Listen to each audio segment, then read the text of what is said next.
ভারতীয় আগ্রাসন আর সৃষ্ট জটিলতায় শুষ্ক মৌসুমে তিস্তা নদী যেন এক মরা খাল। তবে প্রতি বছরই আকস্মিক বন্যা আর ভাঙনে নিঃস্ব হয় লাখো মানুষ। সংকট থেকে বের হতে 17 ও 18 ফেব্রুয়ারি কর্মসূচির ডাক দিয়েছে একটি সংগঠন। লালমনিরহাটের হায়দার আলী বাবুকে সাথে নিয়ে তিস্তা পাড়ের চিত্র তুলে এনেছেন AKM মইনুল হক, ছবি তুলেছেন আসাদুজ্জামান আরমান।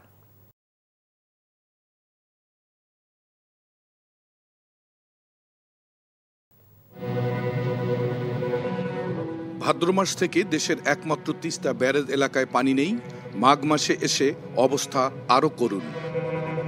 ভারত কর্তৃক একাধিক বাঁধ নির্মাণ, একতরফাভাবে পানি প্রত্যাহার করায় আন্তঃদেশীয় নদী তিস্তা এখন প্রাণহীন।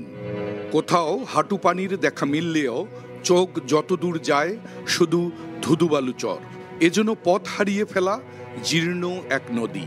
পানি উন্নয়ন বোর্ডের তথ্যমতে শুকনো মৌসুমে 4 জেলায় 2 লাখ হেক্টরের বেশি জমি সেচ সুবিধা বঞ্চিত হয়।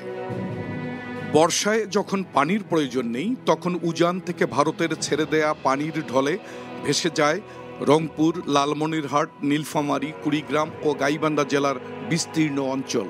আকস্মিক বন্যা আর ভয়াবহ ভাঙনে প্রতিবছর কমপক্ষে 50,000 পরিবার চরম দুর্যোগের শিকার হয়। নদীগর্ভে বিলীন হয়ে যায় ভিটে মাটি। বাড়িঘর সব ভাঙে নিয়ে গেছে তিস্তা নদীতে। মনে করেন যে আগে এদিকে আবাদি জমি ছিল, আবাদ করছি। আমার বাড়িতে আগে লোকজন কাজ করতো, এখন আমি মানুষের বাড়িতে কাজ কাম করে খাইছি। এমনও সময় হয় যে এগুলা মানুষ সব রেল লাইনে উঠে থাকে, গরু বাছুর বাচ্চা কাচ্চা নিয়ে সব রেল লাইনে। এই ব্রিজের ওই পাশে 150 দন মাটি ছিল শ্বশুরের, তা ভাঙে চুরে গেছে। সে নদী আর নদী হয়ে আছে, কোনো আবাদ সুবাদ কিচ্ছু হয় না। স্বৈরাচার শেখ হাসিনার 16 বছরে তিস্তা মহাপরিকল্পনার অনেক কথা গুণকীর্তন শুনলেও সবই যেন অমাবস্যার চাঁদ। তবে এবার সবকিছুর সমাধান চায় তিস্তা পাড়ের মানুষ।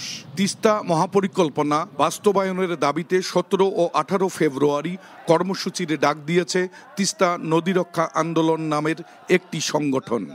কর্মসূচি সফল করতে চলছে প্রচারণাও। তিস্তার পাড়ের মানুষ আজকে গৃহহারা, বাড়িহারা, সম্পদহারা, ছিন্ন মূলে পরিণত হয়েছে।